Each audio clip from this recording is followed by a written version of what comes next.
The morning air was split open by the roar of diesel. Yeah, picture it. The whole neighborhood dead quiet at sunrise, and then you hear my John Deere harvester lurch forward like it's some prehistoric beast finally let loose. Metal scraped against metal fiberglass cracked loud enough to make you flinch, and in under 30 seconds, what used to be a pristine bubblegum pink golf cart turned into a mess of twisted chrome and shattered plastic scattered all over my lawn. I didn't blink, didn't even step forward. I just watched the dust hang there and let myself feel the simple satisfaction of karma finally catching up to HOA President Karen Whitfield. I know that sounds dramatic, but hang on, let me back up a second because this story is about way more than a golf cart. So my name's Marcus Chin, and a few months ago I thought moving to Pine Valley Estates was going to be my reward. After 30 years running a landscaping business in the city, dirty fingernails, busted knuckles, the whole deal. I'd finally saved up enough to buy 10 acres on the edge of suburbia, half of it under HOA control, the other half still zoned agricultural. My dream was simple: grow specialty crops for local restaurants, enjoy a slice of peace and quiet, maybe wave to the neighbors over the fence now and then. Best of both worlds, right? Yeah, you'd think so. I hadn't even finished unpacking when the trouble started. I was hauling my gear off the truck that second week, minding my own business, when I heard tires squeal and saw this pink golf cart skidding into my driveway. Out hops Karen Whitfield, barely 5'2" hair, the color of lemon meringue, squeezed into a tennis outfit that I'd bet never saw in actual court. She stalks up holding a clipboard like it's a sword and snaps Mr. Chin, which, by the way, she always pronounced wrong like it was some sort of insult. That eyesore of a tractor violates HOA Code 17.3. All recreational vehicles must be stored out of sight. I tried to explain calmly that it wasn't recreational, it was literally my livelihood professional equipment for my farm. She laughs, this rusty grating sound that told me reason wasn't going to get me anywhere. Well, it can be seen from the street, so it's a violation.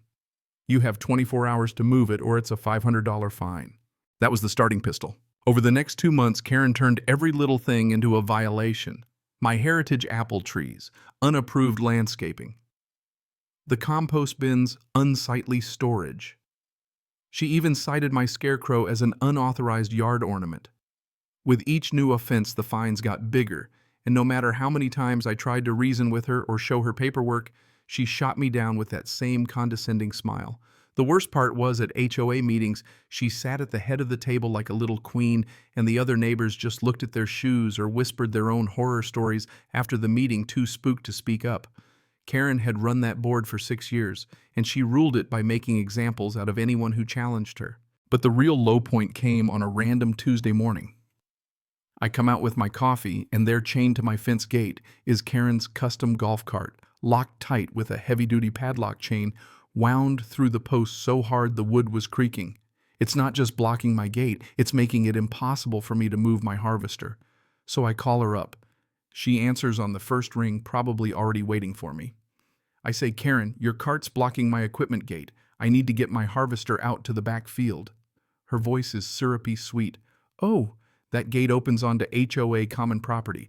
I'm conducting a month-long survey of property line violations, so my official HOA vehicle needs to remain there for documentation purposes."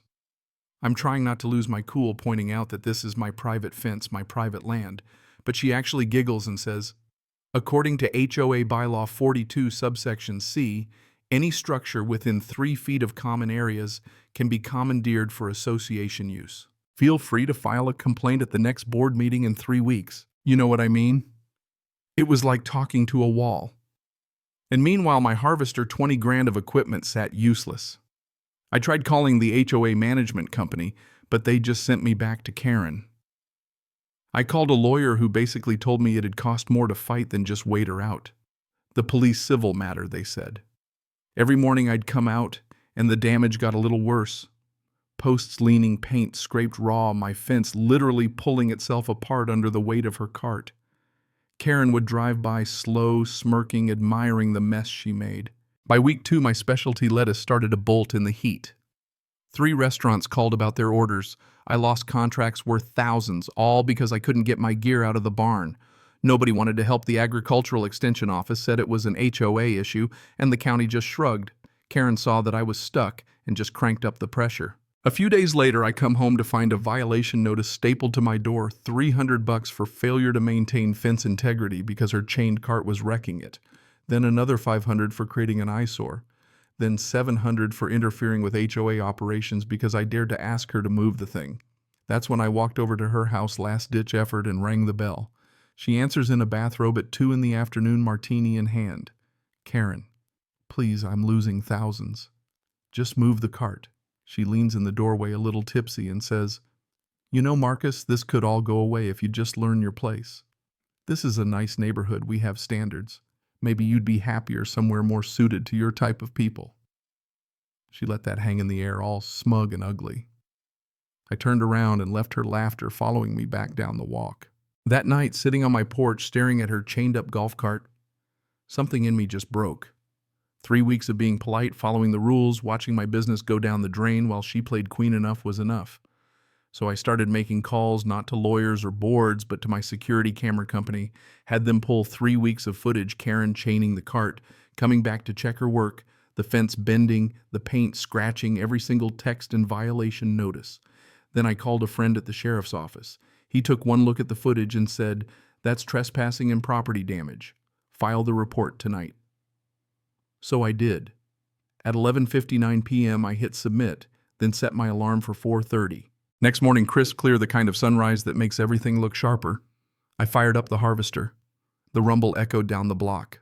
Lights flicked on. Blinds open, people started peeking out, which was exactly what I wanted. I rolled that beast right up to the gate, lined up the header with the chain, and gave it some gas. The chain went tight, post-grown. Nothing happened for a second. Then with a crack like a rifle shot, the chain snapped, and Karen's pink golf cart jerked backwards straight into the harvester's maw. And let me tell you, it was glorious. The header chewed through that golf cart like a wood chipper, fiberglass popping, chrome splintering, pink plastic flying everywhere. In 30 seconds flat, Karen's pride and joy was shredded to bits. I killed the engine and just stood there.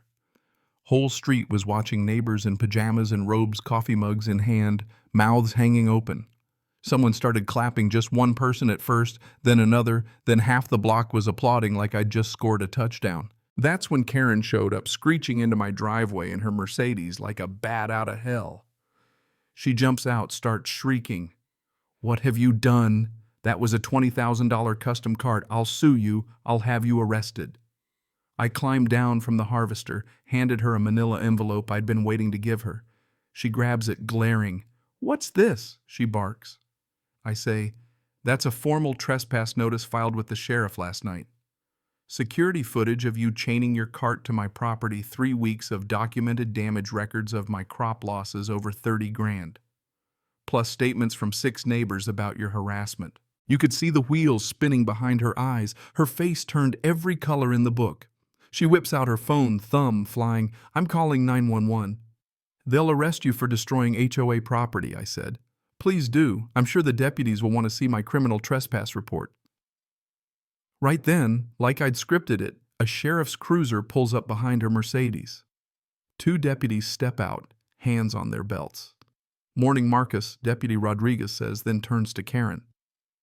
"Ma'am, we're here about a trespass and vandalism complaint. We need you to come answer some questions." She loses it, sputtering, "I'm the HOA president. He destroyed my golf cart." Rodriguez just looks at his notepad and says, "You mean the golf cart illegally chained to his property? The one causing damage for 3 weeks?" "That one." The whole crowd was silent. Nobody moved. In the end, Karen faced criminal trespass charges, destruction of property, harassment, minimum 10 grand in fines, and according to the deputies, jail time was possible. But the real knockout punch came later. Turns out someone filmed the whole showdown and posted it to the neighborhood social media group. The video went viral by lunchtime. By 2 p.m., the HOA board called an emergency meeting. By 4, Karen was removed as president by unanimous vote. And get this, her real estate license came under review because apparently harassing a homeowner over race and property lines is a violation of fair housing laws. She was looking at 40 grand in penalties and likely losing her license for good. Last I saw Karen, she was in her driveway, still in yoga pants, screaming into her phone at her lawyer while her husband loaded up suitcases. The for sale sign went up that afternoon. As for me, I welded what was left of the golf cart into a modern art sculpture for my yard. The new HOA president, Bob, retired teacher nice guy, walked by and just laughed, said it added character to the neighborhood. Can't say I disagree. So was it petty? Maybe. But seeing the look on Karen's face when the deputies read her rights, absolutely priceless. Justice doesn't always come dressed in a suit and tie.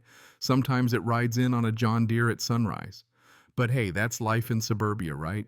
You think it's about lawns and property lines, but really it's about power, pride, and knowing when to stand your ground. Anyway, that's my story. What would you have done in my shoes? Was I right or did I go too far? Drop your thoughts below, because honestly, sometimes community means drawing a line in the dirt and daring the neighborhood tyrant to cross it.